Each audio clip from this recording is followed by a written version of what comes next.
product management is a building and a doing job, but lots of people just see it as like some sort of half-wit middle manager that's shuffling bits of paper around on a desk and telling engineers what to do. Building great software or a great product is not enough. If we're just building it technically really well, we might be building the wrong thing. If what we're building can't be sold, then it's useless. The only relationship between the sales and the product team is when there's an escalation because something went wrong. But if you're in that situation, then you're never going to be successful. You can do a lot more harm than good implementing what you see as this just magic solution, or when you don't even know why you're doing it or what you're meant to be doing. Lots of people in a company can say, I care about the product, but someone has to wake up every morning and that's the first thing that they think about. Like, someone needs to be the one that obsesses over whether the product is working, whether it's delivering value, whether it's scalable, whether you can take those things to market. Jason Knight is the creator and host of the OneKnight in Product podcast and founder of OneKnight Consulting. With years of experience building innovative products, he shares insights from product management experts and writes on Medium and LinkedIn about product management and podcasting. Join us for our conversation with Jason Knight. Well, welcome to the podcast, Jason. Excited to have you on. Excited to get into our conversation today. I know you've done a lot of podcasts, got a lot of experience yourself, so excited to have you on, and most importantly, dive a bit more into product management, especially around the B2B side. So you've had a lot of experience in tech, 25 plus years, and I know you've done over 200 plus episodes, etc., around a lot of everything to do with product management. So welcome. Oh, thanks very much for having me, and it's a pleasure to be here. Awesome. So for those that may not be familiar with your work, you are very well known on LinkedIn. You got quite a few followers, etc., and with your podcast as well. But give us a bit of a short summary of your career to date and your background. Yeah, for sure. So yeah, I mean, it's funny actually. I was at an event last night, and someone was like, "Oh yeah, I'm always seeing you around on LinkedIn," and I'm just so sorry. But but yeah, so I've been around, like you say, for quite a while. I'm getting old now, which is always a sad state of affairs. But at the same time, I guess the alternative is worse. And yeah, so I spent my time originally working for quite a large company, big corporates, and international global roles, and very much working in kind of tech and engineering. And then over sort of the latter part of that, I started getting more into product and product management, and sort of looking after AI products before AI products were cool. And I got to this point where, like, the firm had been bought out by a big private equity firm, KKR. Like, they've been divested now, but like, it was a huge acquisition at the time, and they kind of wanted to come in and digitally transform the company, make it into this new SaaS platform, whatever. And they brought a load of cool new people in as well. And I'm like, it started to bring some sort of new thinking, and it sort of gave a name to what I'd been doing for a few years, but also kind of inspired me to, in my sort of early 40s, to be fair, sort of sit there and think, well, maybe this isn't the best place to do some of these cool things. So I was like, well, okay, well, maybe I should go and find a new path. Like, after 19 years at that big company, I'm like, yeah, let's go, sort of find some startups and some scale ups. And that then started a journey through that. Alongside that, started a podcast, as you already mentioned. That was very much an opportunity for me. I don't know if it's the same for you, but to kind of find more people to talk to about this stuff and kind of get outside of my bubble. Yeah, and that kind of took off moderately well. I'm no Lenny, but I was doing it before Lenny did, so I like to think that I inspired him. But then, so ultimately, then I've been kind of in the latter part of the last couple of years, decided it was time to maybe take some of the things that I've learned over my career and go out and do some freelance work. So I've been doing coaching and consulting, fractional work with a few startups and scale-ups, doing a bit of advisory work for early stage firms with the VC firm at the moment as well. So got my fingers in lots of little pies at the moment, and kind of grandly refer to it as a portfolio career. Awesome. Well, it's impressive. I wanted to get into just diving straight into it from your perspective, because I know you work with a lot of different teams and you've had a lot of experience. But what do you feel are kind of the biggest challenges today, in product management across this? I know a lot of the stuff that you talk about, etc., is that not necessarily everything works by what's in the books, right? And it's not necessarily that practical. It doesn't always work that way. So, but what do you feel are some of the biggest challenges you're seeing in the space? So, I mean, a big one actually these days, which I don't know if it's become a challenge yet, but it, I guess, has the potential to become a challenge, is this, founder mode narrative that's now coming out. This idea that, like, yeah, we don't need to get good people in and kind of get them to do all the, all of the strategy stuff and the customer focus and all like, we just need the founders to do that instead. Now, there's a caveat. When you're small or relatively early on, then you absolutely should have the founders driving the company direction and doing all of the things and leading the product and the product strategy forward. But what you don't want is that to kind of persist forever, because there becomes a point where that's just not feasible anymore, and also not necessarily that these founders who started the company actually have the bandwidth or even maybe the mindset to do that once they get past that first phase. And they've also got other things to worry about. So, like, founder mode hasn't become a big problem yet because it's still relatively early, but like you can see some troubling signs that people are like, oh yeah, well, let's just do that now instead. Because of course then there's this narrative, and this was something that you've seen in a few firms, especially since all the money went away in tech. The few firms have been like, oh yeah, we just need to get rid of the middle managers and we need to get rid of the people that are managing the work, and we just need to have builders and doers. Now, for me, I always like to think that product management is a building and a doing role, Yeah. and a building and a doing job. But lots of people just see it as like some sort of half-wit middle manager that's shuffling bits of paper around on a desk and telling engineers what to do. And to be fair, I'm sure it is like that in some companies, because not all companies may be operating at the top level in product terms, at least. But like, I don't see that as the natural home and the role of product management. And it's just a shame that like product managers always get kind of put in the firing line by not just the kind of business stakeholders and the sort of the sales stakeholders and the commercial stakeholders, but also sometimes by their natural allies like the design teams and the developers that they should be working with, because there seems to be this antagonistic relationship brewing, because I guess everyone's kind of under pressure. Everyone's struggling along a little bit. You've got AI coming in and doing a few things that maybe make people feel uncomfortable. So there's kind of a lot of uncertainty in the space, which I think doesn't help kind of harmonious relationships. AI, obviously, as well. I mean, I don't necessarily think it's a challenge, but I think it's something that helps or forces product managers to kind of reevaluate what it is that they're doing and the value that they do bring to the table. In theory, it should be an opportunity, because it lets you do lots of things that you couldn't do before, concentrates your efforts as a product manager on actually making an impact.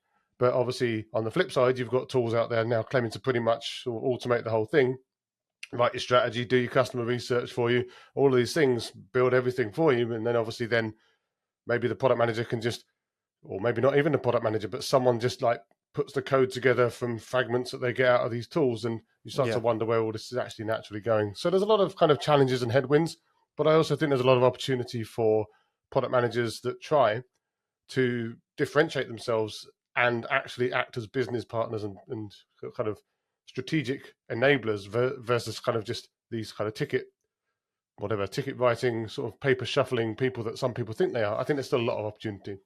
Yeah. Okay. Interesting. And I know you mentioned that in a lot of your content and stuff around, they sometimes just get put in as the glue and the glue between these different departments, etc. And I know from different conversations, my own experience, there's product managers means different things to different organizations, if that makes sense. Some product management roles are combinations of a scrum master, a project manager, and a product manager. Others are focused purely on product. Some are more just like scrum masters, etc. But rather than getting completely off on that full conversation where we have essentially, as we know, everyone's got their opinions on it. But to you, what do you feel should be the main responsibilities of someone that, a product manager, from your perspective?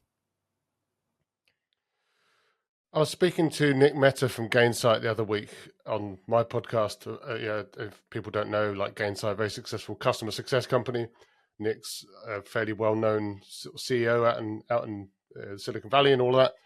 And one of the things that he spoke about, because I asked him kind of a similar question about customer success, which is another role where it kind of maybe sits between sort of commercial and product and support and all these different places. And he said something, or he put it in a way that actually really resonated with me. And I think it's relevant to product people as well. Like, lots of people in a company can sit there and say, I care about the product. The developers can say that, the designers can say that, the salespeople, the founders, everyone in the company has a valid stake to say that they, themselves are interested or they care about, they want the product to improve, whatever. But someone has to wake up every morning, and that's the first thing that they think about. Well, certainly not, hopefully not the first thing, but like, the first thing that they think about when they start thinking about work. Like, someone needs to be the one that obsesses over whether the product is it's working, whether it's delivering value, whether it's scalable, whether the things that you're building are being used, whether you can take those things to market, whether you've got whether your usage and retention is staying. Other people also care about that, but different slices of it.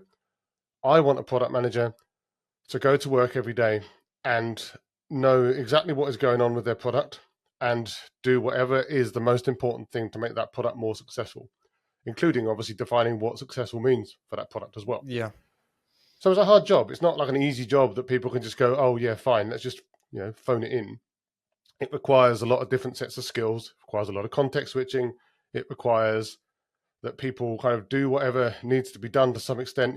They from the point of sort of ideation and opportunity selection all the way through to actually getting the stuff built, and then also having those strategic conversations with the leadership team about where you're going, having go-to-market conversations, and kind of tying this all together into a coherent whole so that whatever the company is working on, whatever the teams are working on, that product that you're responsible for, that it's successful, again, that it delivers on the customer promise, that it delivers on the business promise, and that it's doing all of the things. So it's, maybe that sounds kind of vague. Well, what does the product manager, what's the specific output that product manager does? It's like, well, it's the product, but then people start kind of getting caught up in definitely, well, the engineers are making the product, or the salespeople are selling the product, or whatever. And these are all valid, but someone needs to care that all of this works together.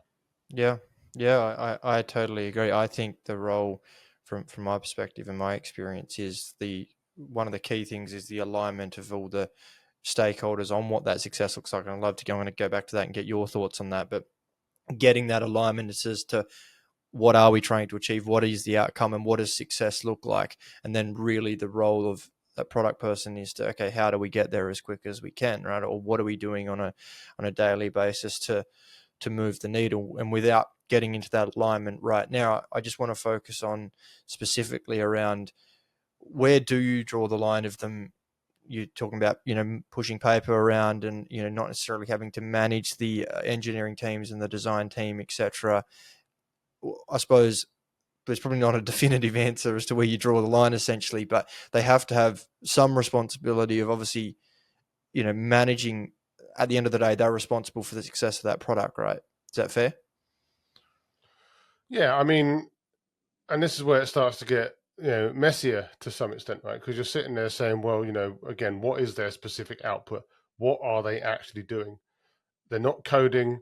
They're not, they're not necessarily going to sell the thing. They're not, doing customer support. There's lots of things that anyone could argue that they're not doing. But it kind of then reminds me of one of the Steve Jobs movies where they've got sort of Seth Rogen talking to Michael Fassbender about, oh, hey, Steve, what is it that you actually do? You don't do any of those things that I just said. And he kind of just sort of sits there, and I can't remember the exact thing he says now, but basically along the lines of, he's kind of the conductor. He makes it so that the team can play. Now, that might over-aggrandize it in some companies because, again, in a lot of places, product management is very much a kind of a administrative position. I don't think that's the best use of product managers. I think many of these companies could probably get away with not having product managers and just kind of finding a different way to operate. But if you are going to operate, and we can all talk about like best practices and standards and books and stuff like that, but there are still some things that you should try and do. And some ways that you should use product managers around sort of getting that customer insight, being the voice of the customer, being the voice of the business, and tying those two things together, assessing opportunities, looking at potential risks, mapping assumptions out, working out what the most important thing to do next is, either building something or not building something. But whatever that is, the product manager should be the person that brings the evidence to the table, has an opinion on where the things should go, and then sells that to the rest of the organization so that short-term goals and short-term thinking don't kind of rule the roost, and that you're still taking that long-term view and making the right decisions for what's best for the product and for the company. So again, it's a strategic role. It's a role that requires a lot of soft power. It requires a lot of effectively persuasion, evidence gathering, data informedness. But ultimately, no, like it's possible for other people to do these. Of course it is. But I used to be a developer. And then a product owner at the same time. It was possible to do these things, but if it's only part of your job, then what's happening the rest of the time? Someone needs to think about this stuff all the time. That's my take on it anyway. Yeah, interesting. Just touching off on that, what would you say the biggest shift has been from a developer or an engineering mindset through to a product mindset? I'd be interested in your comments on that. I think a lot of it for me, I mean, again, I was a developer for a long time, years and years and years and years. And then, sort of leading tech teams and stuff like that. And then eventually kind of making the move over into product. And a lot of it was very natural for me because, I'm going to go on the record and say I probably wasn't the best developer in the world, but the thing that I always brought to the table was a pragmatism and caring about the kind of effectively the results, like what it was that we made and why we were making it and who we were helping and that it did the job.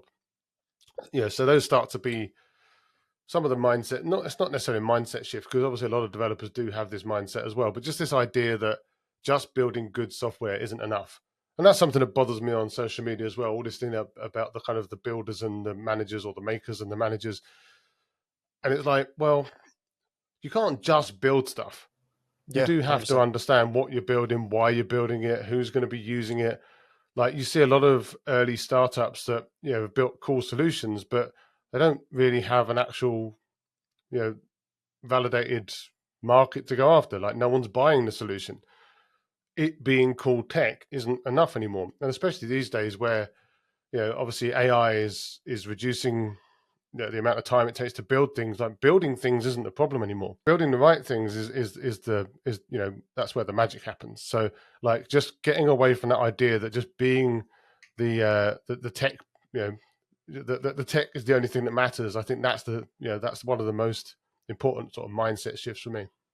Yeah, no, I totally agree, and I think a big part of that as well is what you touched off on there is that like building great software or a great product is not enough. Like meaning if we're just building it technically really well, we might be building the wrong thing, right? And we're looking to deliver outcomes, not necessarily outputs.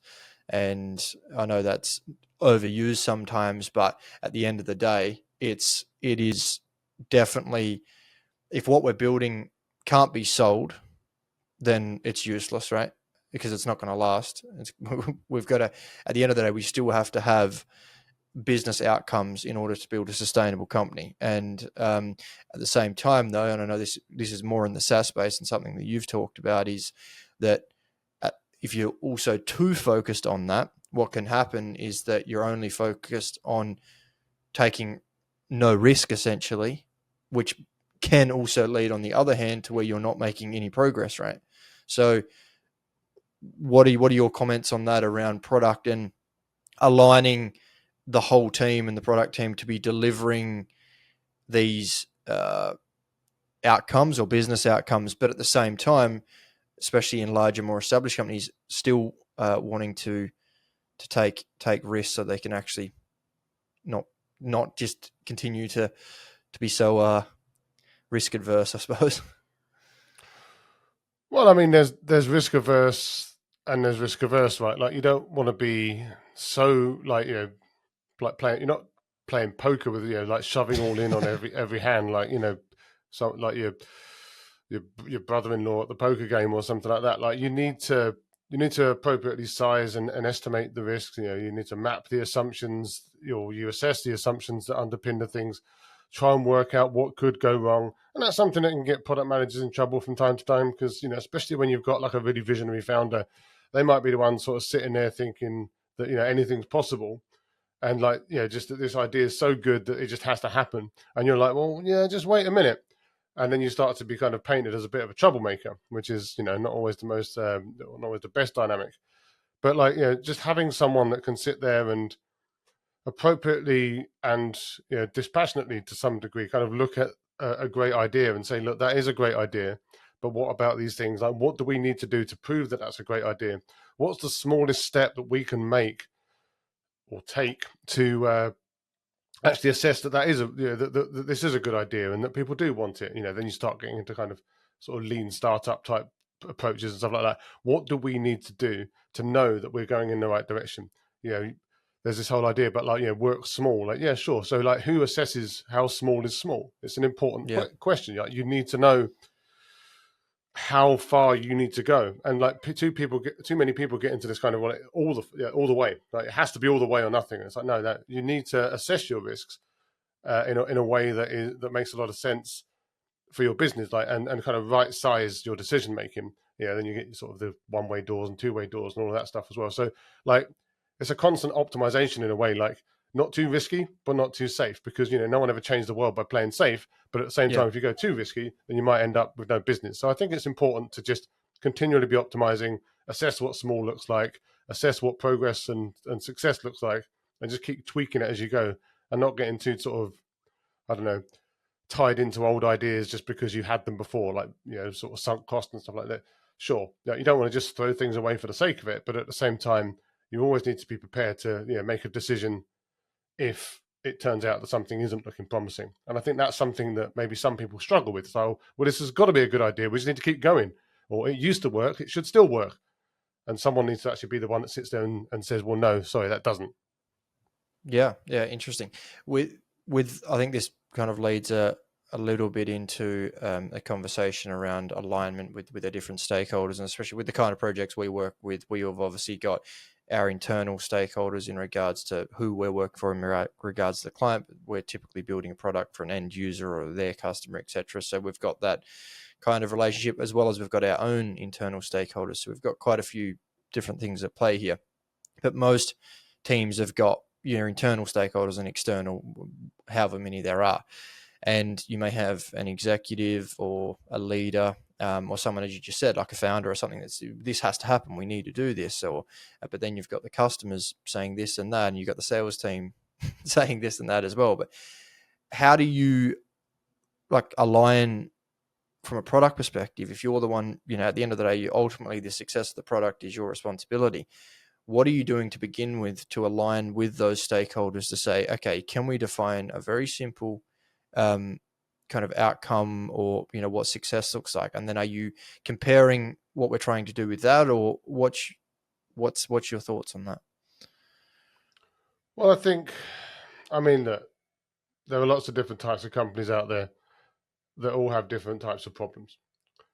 So you might sit there and like in some companies, and I've definitely worked with companies where there's just no arguing.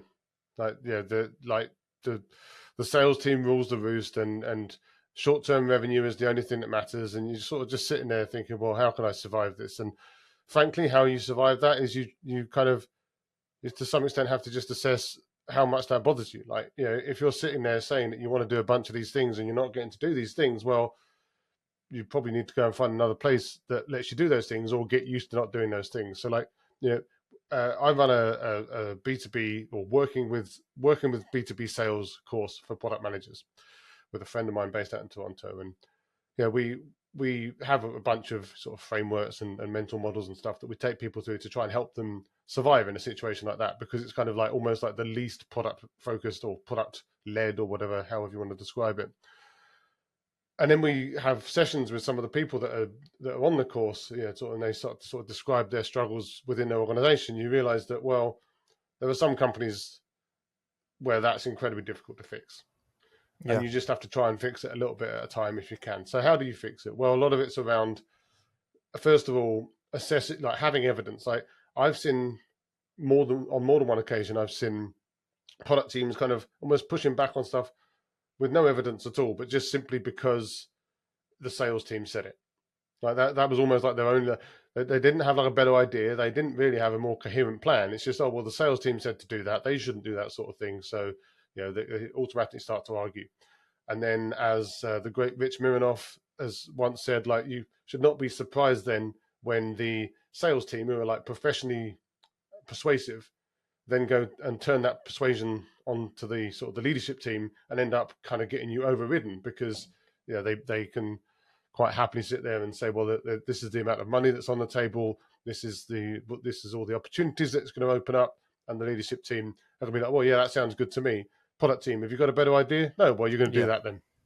So kind of having some kind of plan and evidence that your plan is the right, the right plan for now, at least, like that you've already got something that you're working on, that it makes sense for these reasons, that these are the impacts, and this is what that's not going to give you if you do the new thing.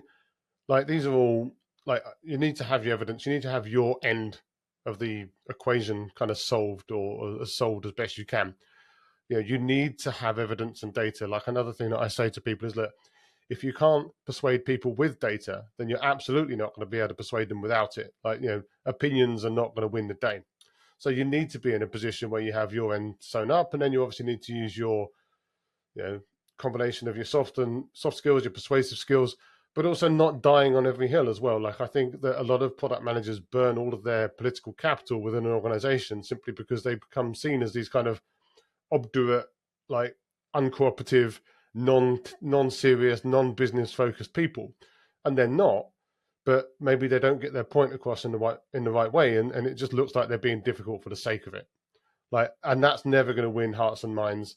You're never going to be in a situation where you actually don't have to do the thing. You are going to get escalated over, simply because you've not you've not been a partner to the business. So I think being a partner to the business, having good open conversations, flexing where you have to, being flexible when you can, and not dying on every hill when stuff does come up, because sometimes there are going to be reasons. Now, hopefully, as a product person, you go and find those reasons. So, like, why are people asking for this sort of thing?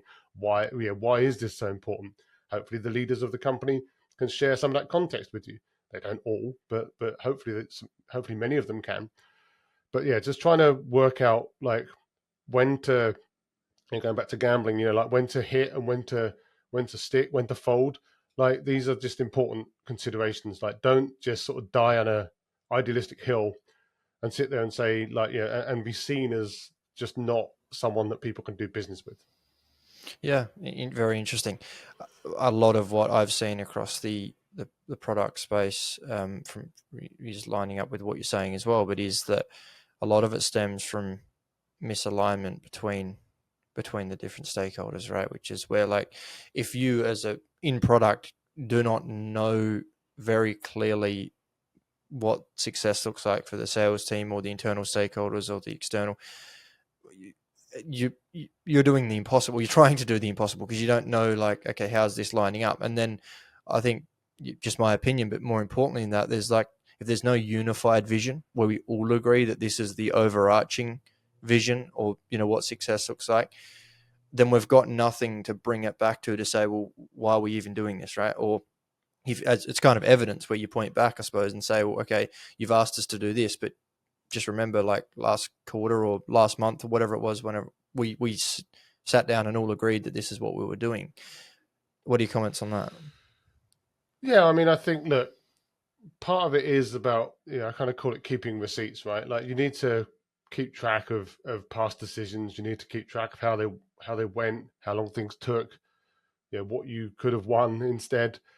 But I think it's that point about kind of understanding what success looks like is important as well. Like, another thing that I keep trotting out when I talk to people about working with stakeholders is, like, look, product managers very often sit there and complain that they don't get to do as much customer discovery as they want to do. They don't want, they want to go out and they want to interview people and ask them questions about their jobs to be done, and empathize and bond with them over their problems, and then try and work out solutions to them afterwards. But they rarely try and take that same energy to the stakeholders within the organization. Like, they never find out, like, why the sales team. Now, obviously, with the sales team, it's kind of obvious. They need to go and make money, but, like, why they, or see, at least, like, what it is that they think is going to make the company successful, how they think that they're going to be either enhanced or not by the product that you're claiming that you're going to be building next, or that you're proposing to build next. What things are stopping them from selling the product. Like, why are they having to go as wide as they do? Do they think that they are going wide? Do they think they're actually going kind of tight? There's this whole thing about, like, you can't be everything to everyone, right? You can't just try and, well, you shouldn't, certainly as a small company, go out there and try and sell your product to literally just anyone, because you can't possibly solve all of their problems at the same time. But, does the sales team have a different opinion of that? Like, are there things or parts of the product that, whilst you don't think are important, are things that come up in every sales conversation. Yeah, are they being dragged into feature battles by procurement teams if you're selling into the enterprise, for example? There are loads of things that tend to just come up in little sort of fits and starts that product managers don't have like a full view on, because they never actually just take the time to sit down and speak to the sales team, for example. I've been into more than one company where the only relationship between the sales and the product team is when there's an escalation because something went wrong. Like, if you're in that situation, then you're never going to be successful, because, you know, how can you run a business like that? You have to partner up with these people and realize that whatever happens, unless you can somehow come up with some strategy to become fully product-led growth and not ever have any salespeople at all anymore, like, yeah, cool, go and do that. But not all companies can be like that. So if you do have salespeople, you need to find a way to work with them and coexist with them, and realize that you're both trying to get the same basic result: people using your product. Yeah. No, I think that's great.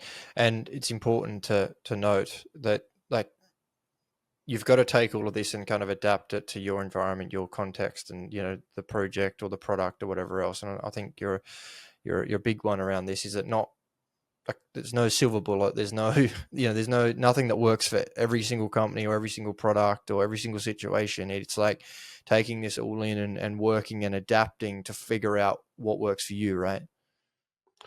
Yeah, context is everything, right? Because that you can't just sit there and take a recipe and just apply it to everything. And like, there, like, even if you speak to people like Marty Kagan about some of his books, and obviously he's someone that, if you think about it, on the face of it, looks as kind of idealistic as they come. But you speak to him, and when he does talks and stuff like that, like, first of all, he acknowledges that this stuff is difficult, and he also acknowledges that no two companies are the same, and that's obvious. But if you just take the books at face value, or if you just take kind of thought leader advice at face value, or you sit there and say, well, Airbnb did this, so we should do this, like, you can't just transplant a thing from one place to another. It's like with transplanting organs, there'll be tissue rejection. And obviously with transplanting organs, you have drugs and stuff that you can give people to try and make those stick. But like, you can't generally just take one thing out of one place and put it somewhere else and just hope that it works. Or like, I take an engine out of one type of car and put it into another type of car. Like, you could probably wire it up eventually, but like, it's not the same. So trying to work out ways to take some, maybe the principles that are fairly well established now around, like, how you can at least try to make good products, and the types of decisions and sort of mental models and stuff that you go through to do that. But like, you still need to adapt those to the specifics of the market that you're in, the types of customer that you serve, the type of product that you have, like whether it is a product or whether it's kind of a mix of product and services, or whatever the actual reality is on the ground. You have to solve for that. You can't solve for the reality that doesn't exist. You can try and create that reality, but then you need to work out where you are so you can work out what to change so that you can go towards that. And going towards that's going to take a long time. But you still always have to think about, what is it that's stopping us now? What are the issues that we have now? And what can we do to fix what we have now, and in whichever direction you actually want to go? So by just trying to sit there and say, well, company X, Spotify did it, so we do it. It's not going to work. Yeah, no, I totally agree.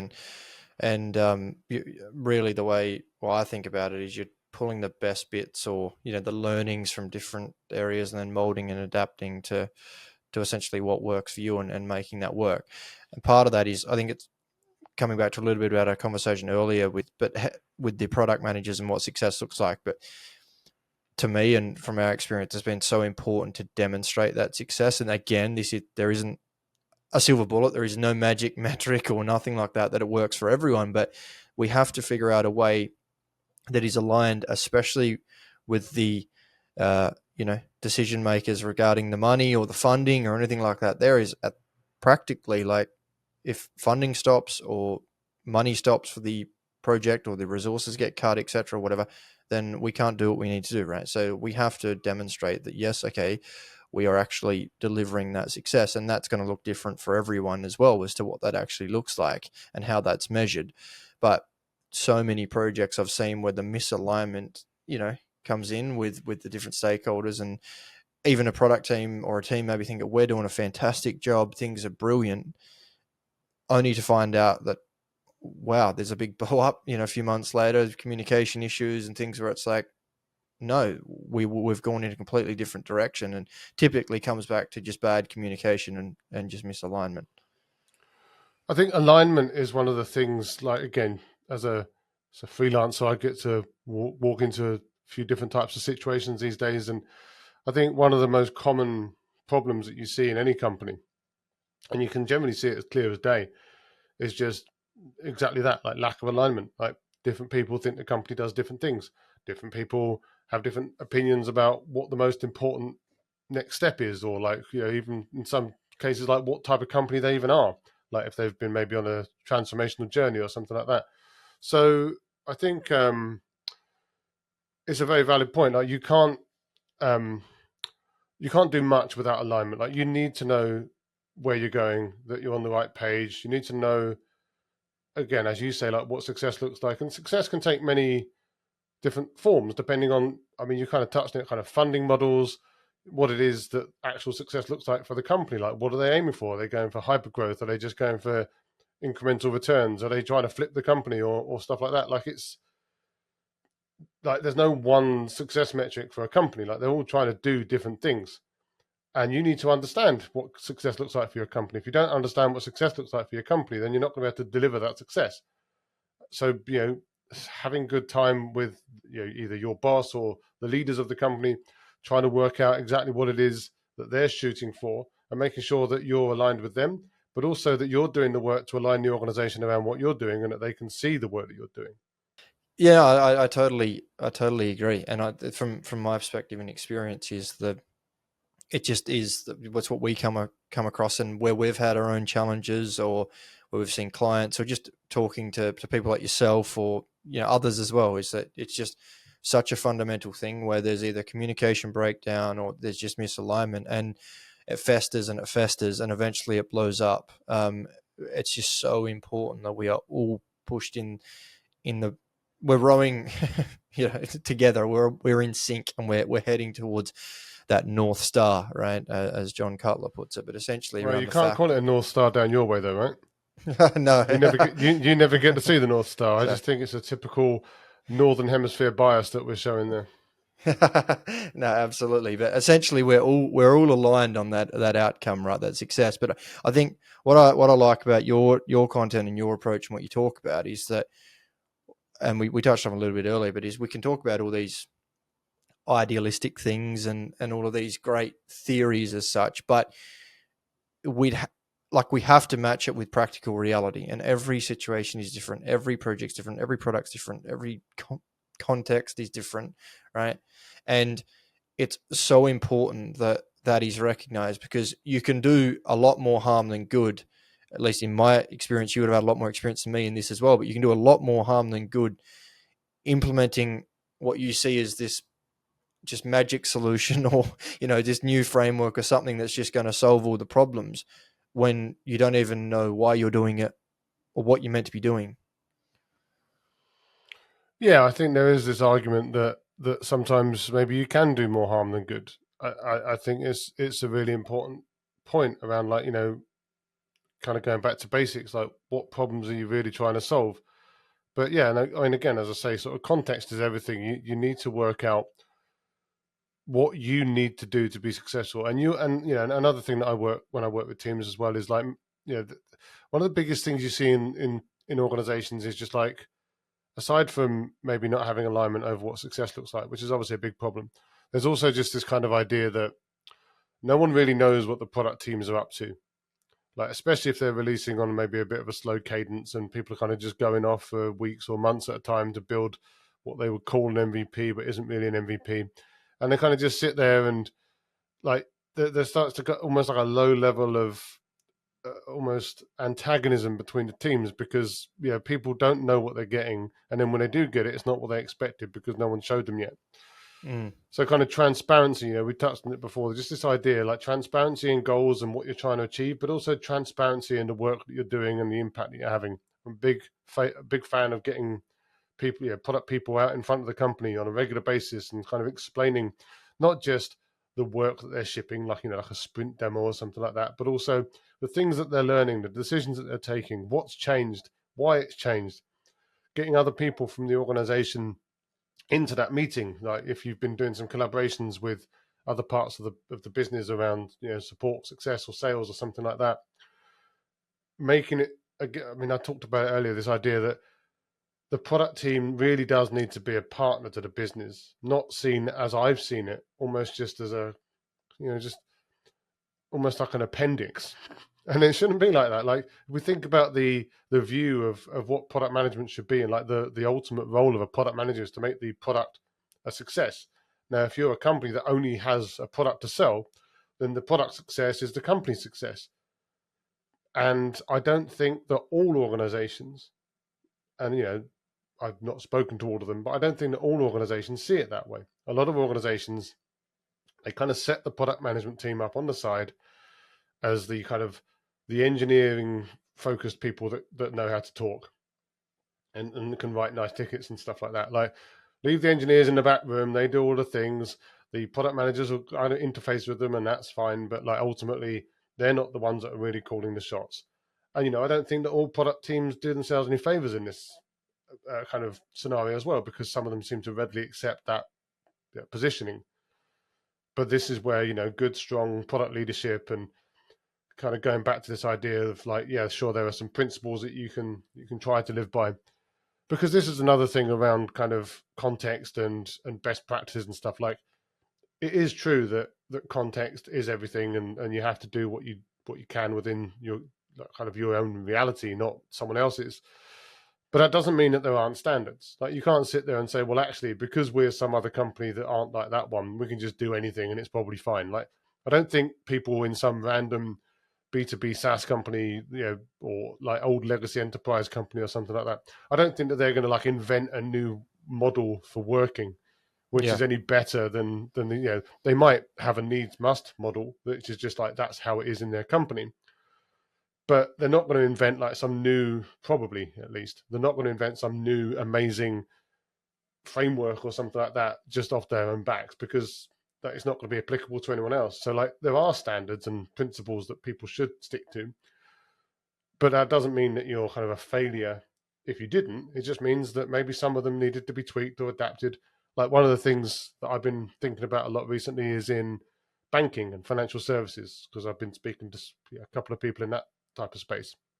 And this whole idea about like, what is a product in those environments?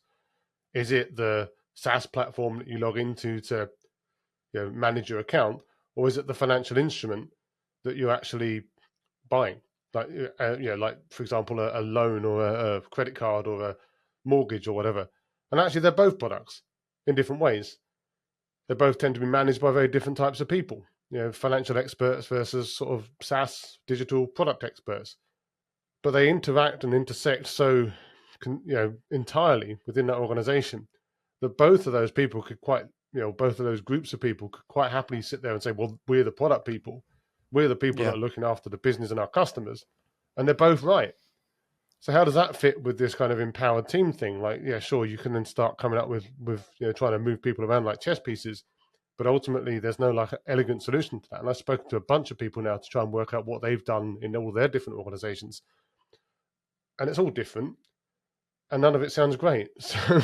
So like you just sit there and think, well, whether there's a solution to that or not. But like it's just a sort of a classic example of how you can't oversimplify these things too much.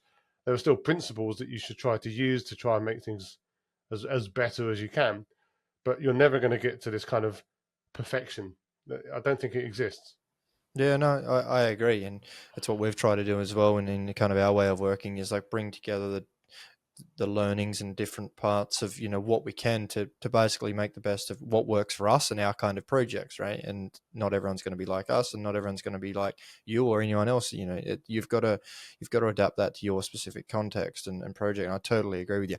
Another thing I wanted to touch off on really was how important you feel product and the product manager as well, but then I would go wider than that, the engineers, the designers, etc., understand who they're building for. And obviously we've talked about stakeholders a lot. I sound like a broken record. I keep going on about it, but we've talked about stakeholders, and there's different stakeholders. But I see so many teams and so many projects where the engineers have no idea really who they're building for, why they're building it, what success looks like. They're just building something, right? Same thing with the designers, right? They've been given a set of requirements, or they've been told something and they just do it. And here we go. I've done this and whatever, here it is, right? But they can't give you the same answer as to, no one's giving you the same answer essentially when you ask what success looks like, or why we're doing a certain thing, or how it's contributing to what, to our outcome.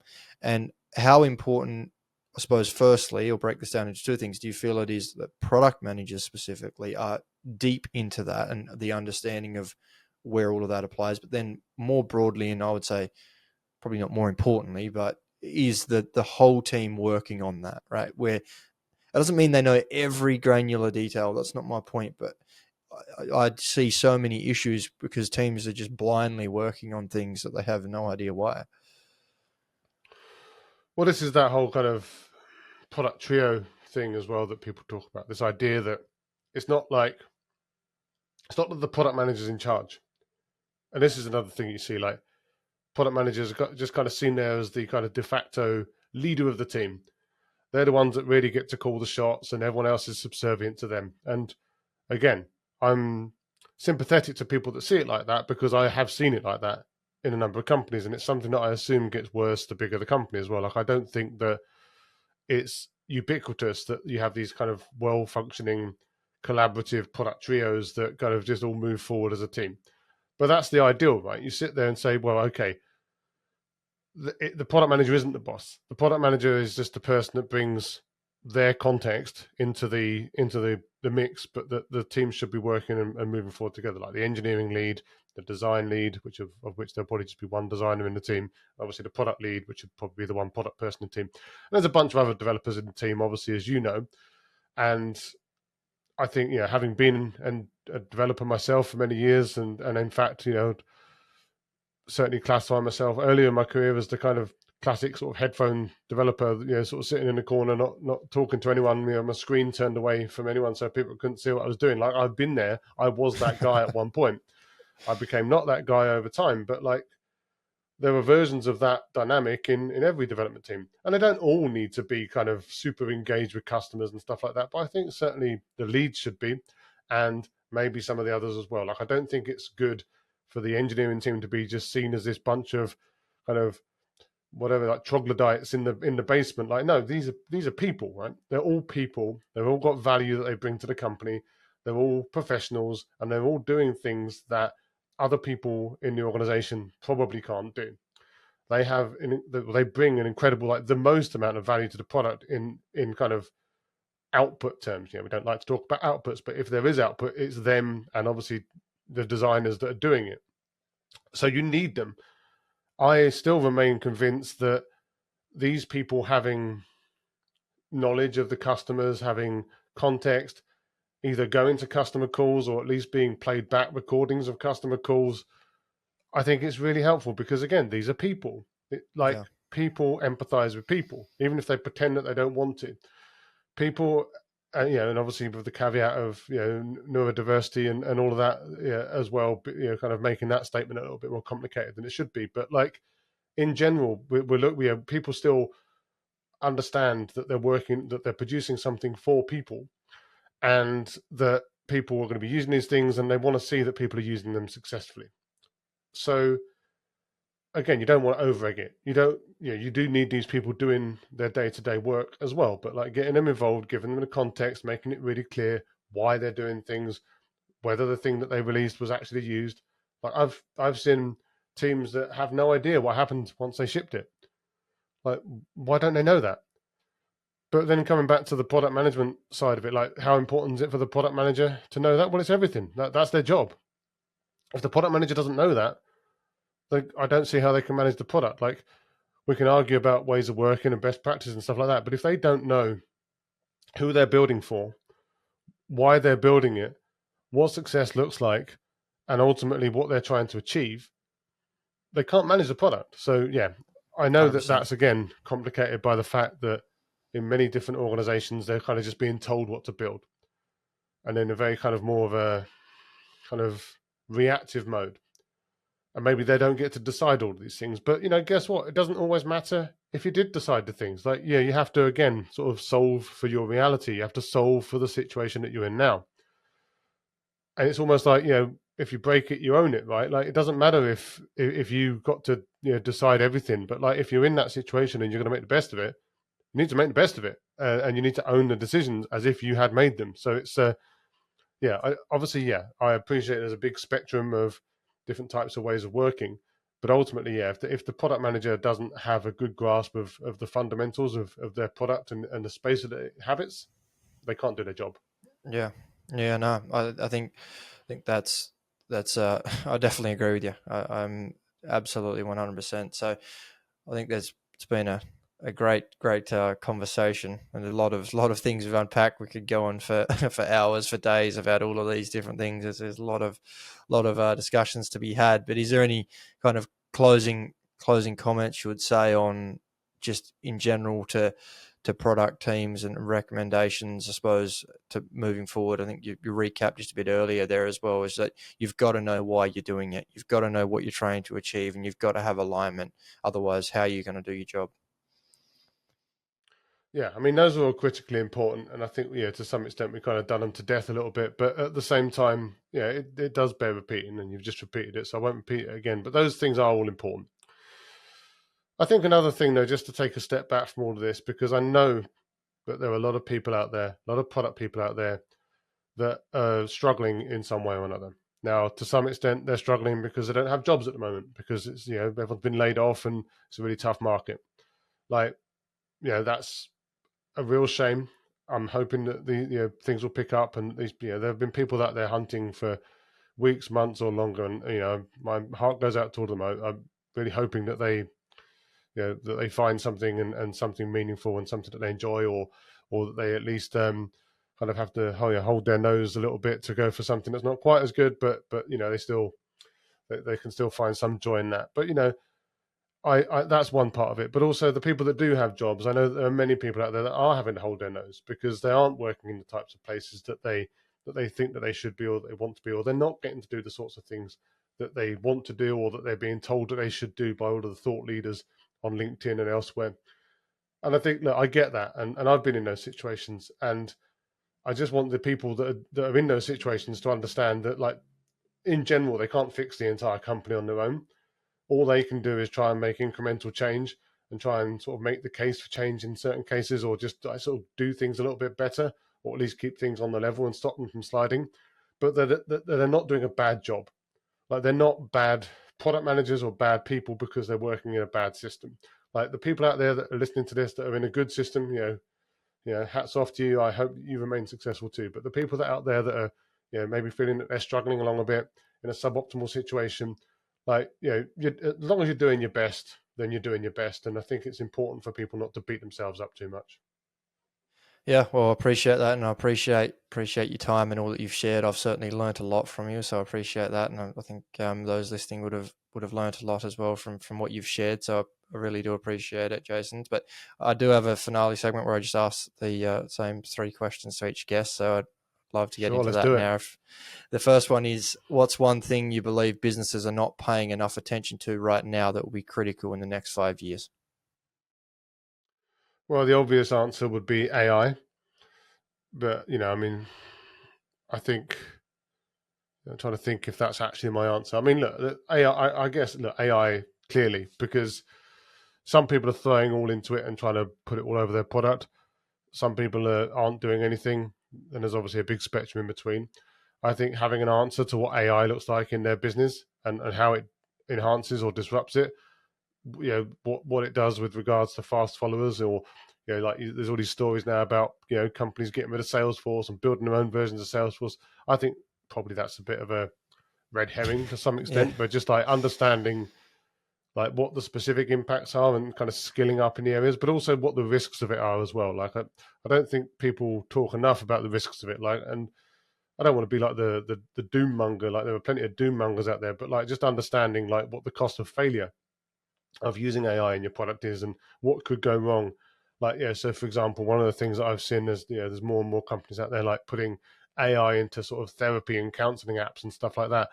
Like I think that would be like the last thing that I'd want to put these things into, to be honest, because it just feels like the cost of failure in those, you either don't really solve a problem because you make it so kind of, you play it so safe that it's basically nothing better than they could just Google, or you start to try and actually sort of, I don't know, sort of disrupt how this thing works, but the cost of that going wrong is incredible. So I just think people being really open and honest with themselves about the risks and the opportunities for their business, but also the risks and the opportunities for their customers as well. I think that would be a thing to think about there.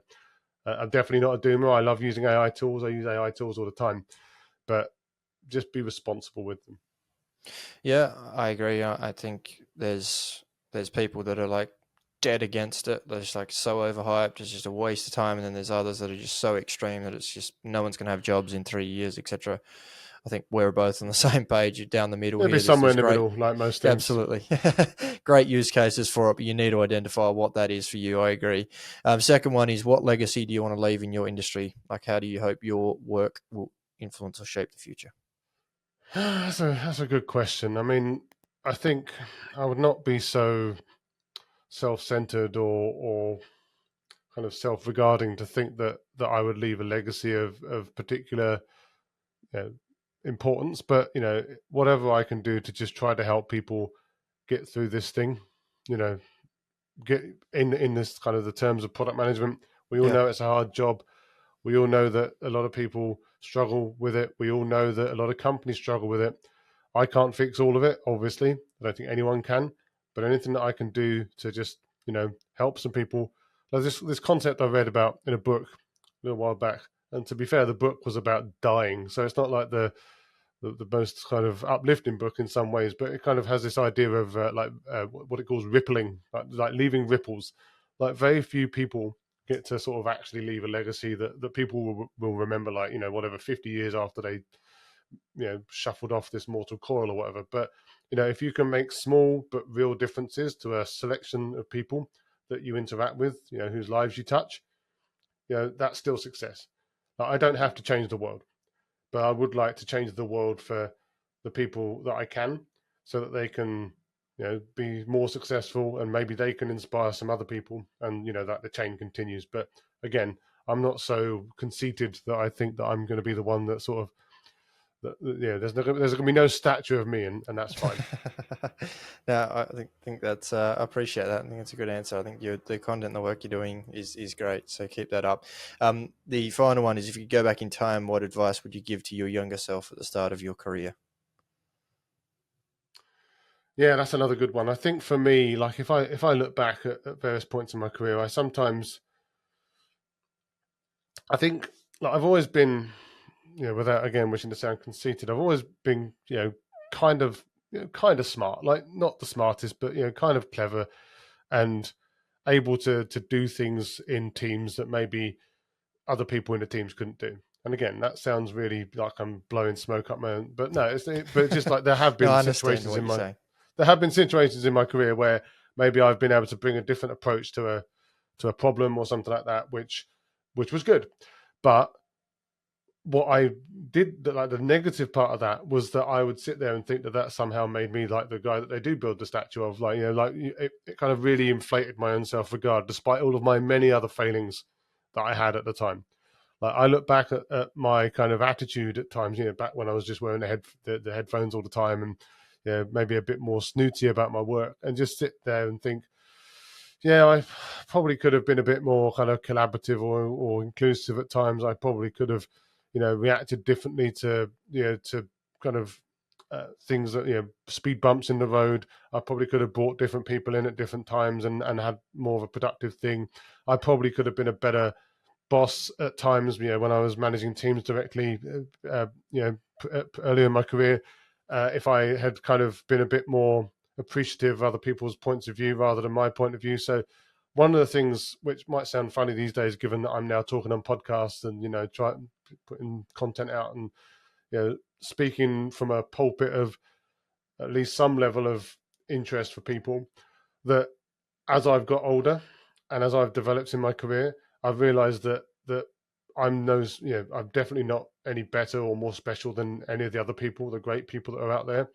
And I guess ultimately, to kind of wrap that point up, just a little bit more humility as the kind of the young person with the ideas. Like, the ideas weren't enough. I had to do a lot more to kind of bring people along and also learn from them as well. So a bit more humility, I'd say. I appreciate that, and I think it's a great answer, and well, it's certainly something I can apply to myself, and I'm sure there's Well, others we all as can, well. right? Because we're all the heroes of our own story. Like, we can only ever see. It's like the iceberg effect, as I try to refer to it to. Like, you look at other people, and you're like, well, that person doesn't look like they're doing very much. Like, what the hell are they doing all day? And then, like, you get that person's job one day, and you're like, oh, they were doing quite a lot.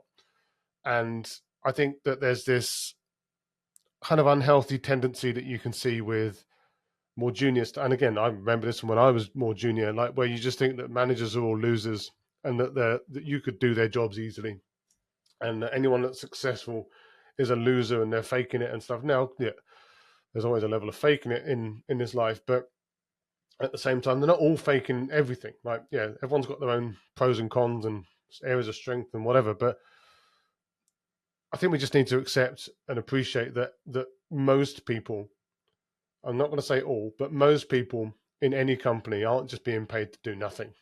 Yeah, They're going to get fired if they're not doing whatever it is that they're supposed to be doing. So let's just accept that whilst we're naturally the heroes in our own stories, that that doesn't mean that we're flawless, and it doesn't mean that other people aren't also heroic.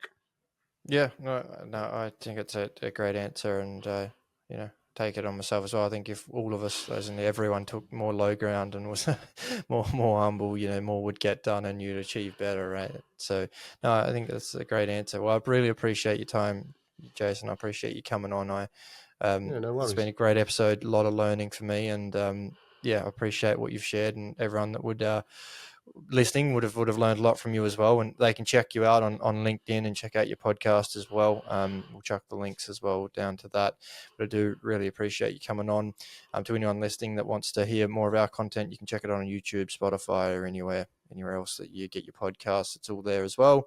And you can check out our learning center at intuji.com. But thanks once again, Jason. I really appreciate it. And we'll no doubt keep in touch. Yeah, thanks for having me. Thank you.